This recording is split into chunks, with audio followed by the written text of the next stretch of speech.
रमाकांत जी और माला जी ने कुछ दिन पहले ही अपने छोटे बेटे की शादी की। 6-7 दिनों के बाद रोहित और कनिका हनीमून से लौट कर आए। रोहित की नौकरी दूसरे शहर में है, तो 1-2 दिन रुककर वे दोनों चले गए। घर में रह गए रमाकांत जी, माला जी, बड़ा बेटा मोहित, बड़ी बहू राधा और उनका 4 साल का बेटा आदि।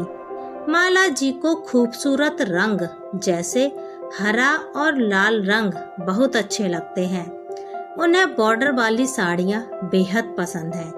माला जी को किसी का लाया कपड़ा जल्दी से भाता नहीं है। रमाकांत जी और माला जी साल में करीब 15 दिनों के लिए रोहित के यहाँ जाते और वहाँ रहते। रमाकांत जी का मन इतने दिनों में ही भर जाता और वो वापस आ जाते। माला जी जरूर आकर दिखाती कि कनिका ने उन्हें बायना में क्या क्या दिया। जो भी त्योहार उनके सामने पड़े और जो भी पिछले साल भर में निकले उनके भी। कुछ त्योहार जैसे करवा चौथ, अगोई अष्टमी, तीज, वड़माबस, बरसाते, सकट आदि त्योहारों में सास, जेठानी, ननंद या ससुराल पक्ष की बड़ी बूढ़ी औरतों को श्रद्धा अनुसार कपड़ा, पैसा, जेवर दिया जाता है। उसे बायना कहते हैं। राधा भी अपने हिसाब से सभी त्योहारों के बायने सासू माँ को शादी के बाद से दिया करती है। रोहित और कनिका भी अब एक प्यारे से बेटे के मम्मी पापा बन गए। बाबा और दादी ने पोते राहुल के लिए दिल खोलकर फंक्शन किया। आदि के होने में जैसे किया वैसे ही। 2 साल बाद राधा और मोहित के घर एक बेटी का जन्म हुआ। बाबा और दादी ने इस बार भी अपनी पोती रिया के लिए भारी भरकम फंक्शन का आयोजन किया। सब कुछ अच्छा चल रहा था कि अचानक से हृदयाघात से रमाकांत जी चल बसे। एक तूफान सा आ गया सबकी जिंदगी में। राधा, मोहित और कनिका रोहित ने माँ जी को संभाला। कुछ दिन रुककर कनिका और रोहित वापस चले गए। माँ जी लाल हरे रंग पहनने से मना करने लगी। राधा एक पढ़ी लिखी समझदार बहू है। उसने प्यार से माँ जी को बताया कि माँ जी को स्वयं और पापा जी को भी माँ जी पर ये रंग बढ़िया लगते थे। माँ जी राधा की बात और इसके पीछे छुपी उसकी भावना समझकर मान गईं और इस तरह माँ जी अपने पुराने ढंग से रहने लगीं। कुछ समय पश्चात आदि का जन्मदिन पड़ा। फैमिली ग्रुप में राधा ने फोटो शेयर किया। फोटो देख कनिका बोली, दीदी माँ जी को हल्के रंग पहनाया करो। पापा जी के बाद उन्हें ये रंग नहीं पहनने चाहिए। सुनकर राधा को उसकी छोटी सोच पर अफसोस हुआ, पर राधा ने उसको अपने विचारों से अवगत करा दिया। हाँ, माँ जी को ये बात नहीं पता चलने दी। थोड़े दिन बाद कनिका की प्रेगनेंसी की खबर सुनकर माँ जी उसकी देखभाल के लिए वहाँ गईं। पूरे 8 महीने उसकी देखभाल की। 9वें महीने में कनिका की मम्मी भी वहाँ आ गई। घर में आई एक और नन्ही परी और उसका नाम रखा गया पलक। नामकरण में मोहित, राधा और बच्चे भी गए। नामकरण धूमधाम से करवाकर दादी की तरफ से भी सब बढ़िया दे दिलाकर माँ जी मोहित के साथ लौट आई। कनिका की मम्मी 2 महीने अभी कनिका के पास ही रुकने वाली थी। इस बार कनिका ने जितने बायने पड़े थे साल भर में वो राधा को दिए। राधा ने कहा भी कि ये हक तो माँ जी का है।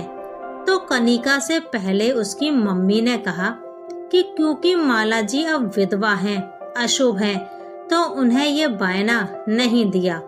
कनिका ने भी अपनी मम्मी की हाँ में हाँ मिलाते हुए कहा कि राधा भी अब मम्मी को बायना क्यों दे, जिस पर राधा ने 2 टूक जवाब देकर माँ बेटी का मुंह बंद कर दिया कि माँ कभी अशुभ नहीं हो सकती बच्चों के लिए।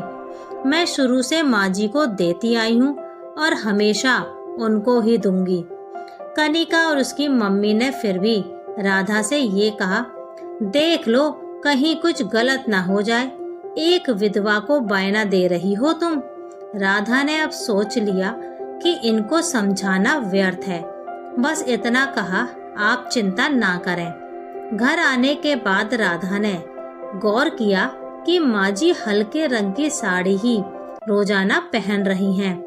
राधा ने हरे रंग की साड़ी निकालकर कहा, माँ जी ये पहनिए, ये बहुत अच्छी लगती है आप पर। माँ जी ने साड़ी वापस करते हुए कहा, नहीं, अब मैं ऐसे ही रंग पहनती हूँ, मुझे यह रंग अब भले नहीं लगते हैं। राधा हैरानी से बोली, पर माँ जी आपको तो ये रंग पसंद है। माँ जी ने बताया, कनिका ने भी कहा है और उसकी मम्मी ने भी समझाया कि अब मैं ऐसे रंग ना पहना करूं। क्या? राधा को अब कुछ समझ में आने लगा। ये देखो, पलक के नामकरण में समधन जी ने कितनी सही रंग की साड़ी दी है, तुम भी ऐसे ही 2-1 साड़ी ले आना, ऐसे ही रंग पहनूंगी मैं अब। माँ जी ने साड़ी राधा की ओर बढ़ाते हुए कहा। राधा ने देखा कि एक बहुत ही अजीब सी साड़ी, जिसका रंग कुछ नीला, बैगनी और मटमैले भूरे रंग का मिला जुला है, ना कोई डिजाइन, बस खड़ी तिरछी कहीं कहीं पर लाइनें बनी हैं। मोहित भी ऑफिस से आकर सास बहू की बातें सुन रहा था। वो बोला, मम्मी ये भी कोई साड़ी है, काम वाली भी लेने से मना कर देगी। राधा ने वो साड़ी हटाई और हरी साड़ी पकड़ाते हुए कहा, हमारी माँ जी वैसे ही रंग पहनेंगी जैसे उनको हमेशा से पसंद है। कोई उनको ऑर्डर या जबरदस्ती नहीं कर सकता कि उनको कैसे रंग पहनने चाहिए। हमें अपनी माँ जी पुरानी वाली ही चाहिए। माँ जी बोली, पर राधा समाज क्या कहेगा? समाज जबरन निर्धारित नहीं कर सकता मम्मी, आपके बेटे बहू आपके साथ हैं, आप जैसे पहले साड़ी पहनती थी वैसे ही पहनोगी। मोहित बोला, हम भी आपके साथ हैं दादी। छोटी सी रिया आदि के साथ सुर में सुर मिलाते हुए बोली। माला जी की आंखों में आंसू आ गए। उन्होंने अपने परिवार को बाहों में भर लिया। कुछ दिनों बाद तीज का त्योहार आया। राधा ने माला जी को पूजा के बाद बायना दिया।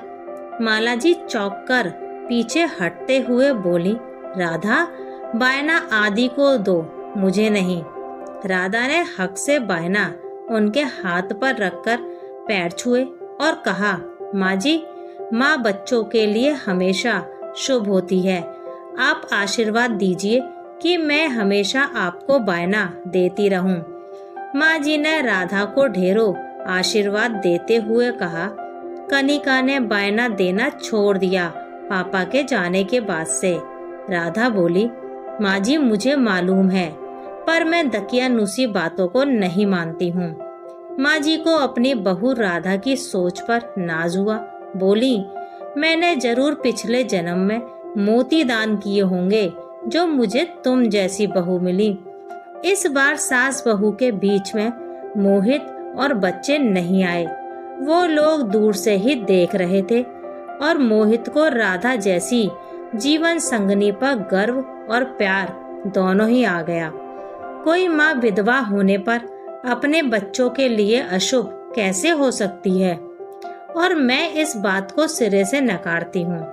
पहले ही किसी अपने के खोने से दुखी इंसान के जीवन से रंग भी छीनकर उसकी जिंदगी को बदरंग कर दो, कहाँ की इंसानियत है ये? यह सब लोगों की छोटी सोच को दर्शाता है। साथ ही मेरा ये मानना है कि माँ कभी अशुभ या अपशगुनी नहीं हो सकती है। वो सिर्फ और सिर्फ बच्चों का भला चाहती है और उनसे प्यार करती है। माँ का सम्मान करें और ऐसी परिस्थितियों में उनके सहारे बने, ना कि उनको किनारा कर दें। यदि आपको मेरी यह कहानी पसंद आई हो तो प्यारा सा कमेंट अवश्य करें और वीडियो को लाइक और शेयर करें।